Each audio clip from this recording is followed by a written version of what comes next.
মিষ্টি রান্নাবান্নায় সবাইকে ওয়েলকাম। আজকে আমি আপনাদেরকে তৈরি করে দেখাবো বেসিক টু অ্যাডভান্স এক ডিমের ভ্যানিলা স্পঞ্জ কেক রেসিপি।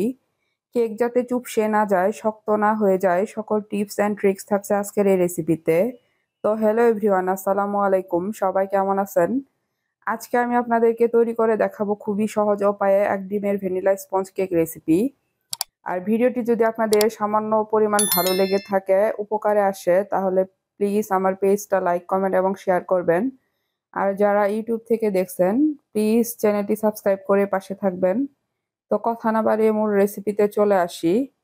তো আমি এখানে একটা চালনি নিয়েছি। এখানে মেজারমেন্ট কাপের 1/4 কাপ ময়দা নিয়েছি, অর্থাৎ 1 কাপে 4 ভাগের 1 ভাগ।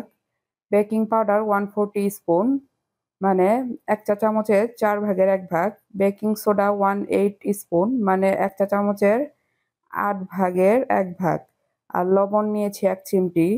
তো শুকনো উপকরণগুলো আমি ভালো করে চেলে নিচ্ছি। আর এগুলো ভালো করে মিক্স করে নিচ্ছি। আর আমি এটা অফ স্ক্রিনে 2 থেকে 3 বার চেলে নিয়েছি। তো একটা মিক্সিং বোল নিয়েছি। এখানে রুম টেম্পারেচারের একটা ডিম নিয়েছি। তো ডিমের হলুদ অংশটা আমি আলাদা করে নিচ্ছি। কোনোভাবে যেন হলুদ অংশটা সাদা অংশতে না আসে, সেদিকে খেয়াল রাখতে হবে। তো একটা ইলেকট্রিক বিটারের সাহায্যে প্রথমে আমি লো স্পিডে বিট করে নিয়েছি। যখন ফোম ক্রিয়েট হবে, তখন এই পর্যায়ে এখানে আমি 1/4 কাপ চিনি অ্যাড করেছি। তো 1/4 কাপ চিনি আমি একবারে দেব না, 2-3 ধাপে দেব। তো এখানে আমি সামান্য পরিমাণ চিনি দিয়ে বিট করে নিচ্ছি। তো এখন বাকি চিনিটা দিয়ে দেব আর বিট করে নেব। তো ডিমের ফোমটা কিন্তু ভালো করে করতে হবে। অনেকে ডিমের ফোমটা করেন না, সেজন্য কেকটা কিন্তু পারফেক্ট হয় না। তো কিভাবে ডিমের ফোমটা পারফেক্ট হবে আপনারা দেখে নিশ্চয়ই বুঝতে পারছেন। একদম কালারটা চেঞ্জ হয়ে সাদা হয়ে গিয়েছে এবং পারফেক্ট ফোম ক্রিয়েট হয়েছে। তো আমি এটা আরও 1 মিনিটের মতো বিট করে নেব। তো এরই মাঝে আমার বিট করে নেওয়া হয়ে গিয়েছে। এখানে আমি তেল দিয়েছি 1 table spoon, vanilla essence 1/4 teaspoon. এটা জাস্ট 1 মিনিট বিট করে নেব, তাহলে হয়ে যাবে। তো এরই মাঝে আমার বিট করে নেওয়া হয়ে গিয়েছে।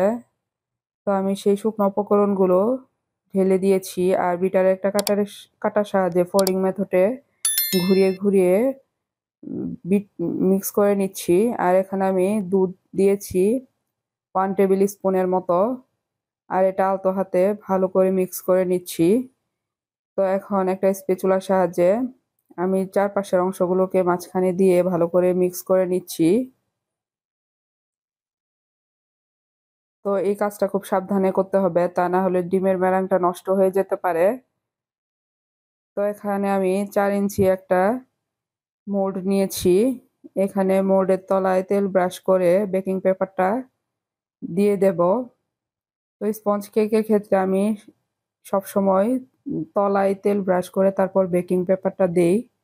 এতে করে কেক চুপসে যায় না। তো আপনারা এই টিপসটা অবশ্যই ফলো করবেন। তো এখন ব্যাটারটুকু ঢেলে দিচ্ছি। আর একটা কাঠির সাহায্যে এটা আমি ভিতরে বাবলসগুলো বের করে দিচ্ছি।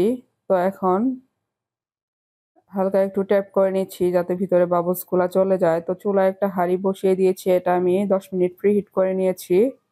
তো এখন মোল্ডটা দিয়ে দেব আর এটা আমি ঘড়ি ধরে 20 মিনিট বেক করব। তো ফিরে এলাম 20 মিনিট পর।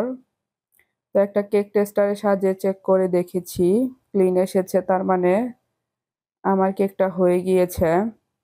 তো এটা আমি ঠান্ডা হবার পর আনমোল্ড করে নিচ্ছি। তো মাশাআল্লাহ, দেখতেই পাচ্ছেন আমার কেকটা কিন্তু একটুও চুপসে যায়নি, মোল্ড ভরে আছে। তো আমি যে টিপস অ্যান্ড ট্রিক্স গুলো আপনাদের সাথে শেয়ার করেছি, আপনারা স্টেপ বাই স্টেপ ফলো করলে আপনাদেরটা এরকম পারফেক্ট হবে। তো বেকিং পেপারটা তুলে নিচ্ছি। তো মাশাআল্লাহ, দেখতেই পাচ্ছেন আমার কেকটা কতটা পারফেক্ট হয়েছে আর কতটা হাইটে উঁচু হয়েছে।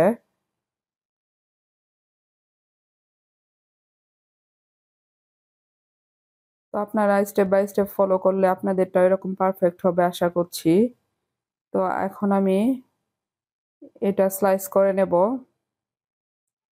তো আমি এটা 3টা স্লাইস করে নেব। এখানে 4টাও করা যেত। বাট আমার কাছে মনে হয় প্রতিটা কেকের লেয়ার 3 ভাগে ভাগ করে নিলে আমার কাছে পারফেক্ট মনে হয়। তো আমি আপনাদের সাথে ফ্রস্টিংটাও শেয়ার করছি। আমি অতটাও ভালো পারি না, যতটুকু পারি সেটা শেয়ার করছি।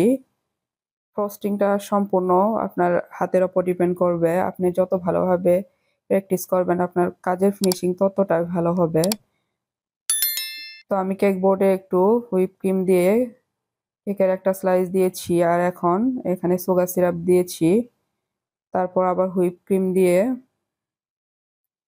আরেকটা লেয়ার দিয়ে দিচ্ছি, তার উপর আবার সুগার সিরাপ দিচ্ছি।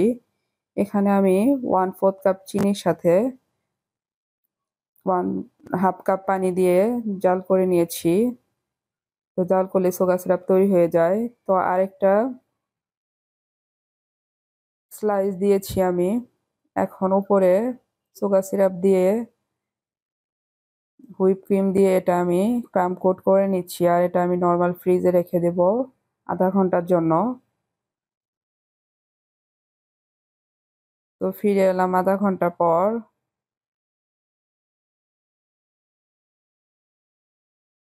তো এখন এটা আমি ফাইনাল ফিনিশিং করে নেব।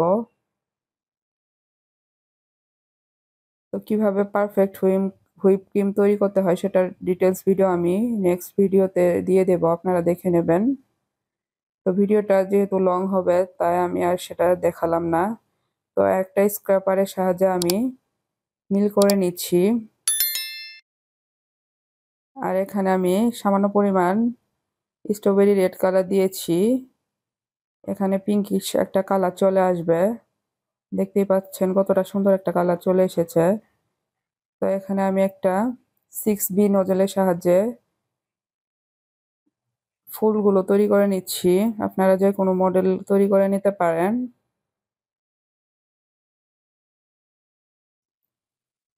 তো এক নিচে আমি বর্ডার দিয়ে দিব। এটা আমি রাইটিং নজেল দিয়ে করছি কাজটা। তো আমি কিভাবে কাজগুলো করছি আপনারা একটু দেখে বুঝে নেবেন। এটা আপনাদের মনের মতো বা যে কোনো ডিজাইন করতে পারেন, কোনো সমস্যা নেই। তো এখন আমি এরকম নকশা করে নিচ্ছি। তো আমি আগেই বললাম আপনারা যে কোনো ডিজাইন করে নিতে পারেন, এটা আপনাদের সম্পূর্ণ ব্যক্তিগত। তো এখন আমি মাঝখানে এরকম করে দিচ্ছি। তো আমার ভিডিওটি যদি ভালো লেগে থাকে প্লিজ আমার পেজটা লাইক দেবেন। আর যারা ইউটিউব চ্যানেল থেকে দেখছেন প্লিজ প্লিজ প্লিজ আমার চ্যানেলটি সাবস্ক্রাইব করে দেবেন, আর পাশে থাকা বেল বাটনটিতে একটা ক্লিক করে দেবেন। এতে আমি নিত্য কোনো ভিডিও দিলে আপনারা নোটিফিকেশন পাবেন। আর যারা সাবস্ক্রাইব করে দিয়েছেন তাদেরকে অসংখ্য ধন্যবাদ। তো উপরে আমি কিছু সুগার বল ইউজ করছি দেখার সৌন্দর্যের জন্য। আর এখানে দেখতে পাচ্ছেন আমার কেকটা মাশাআল্লাহ কমপ্লিট হয়ে গিয়েছে। আর মাশাআল্লাহ এই কেকটা খেতে এতটাই সফট এবং টেস্টি হয়েছিল কি বলবো। তো আপনাদের সাথে একটু কেটে শেয়ার করছি এটা কেমন হয়েছিল ভিতরটা। তো আপনারা আমার রেসিপি ফলো করে স্টেপ বাই স্টেপ ফলো করলে আপনাদেরটাও এরকম পারফেক্ট হবে আশা করছি।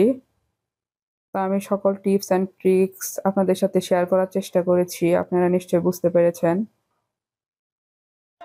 তো আমার সাথে যারা এতক্ষণ ভিডিওটি দেখেছেন সবাইকে অসংখ্য ধন্যবাদ। ভালো থাকবেন সবাই, আল্লাহ হাফেজ।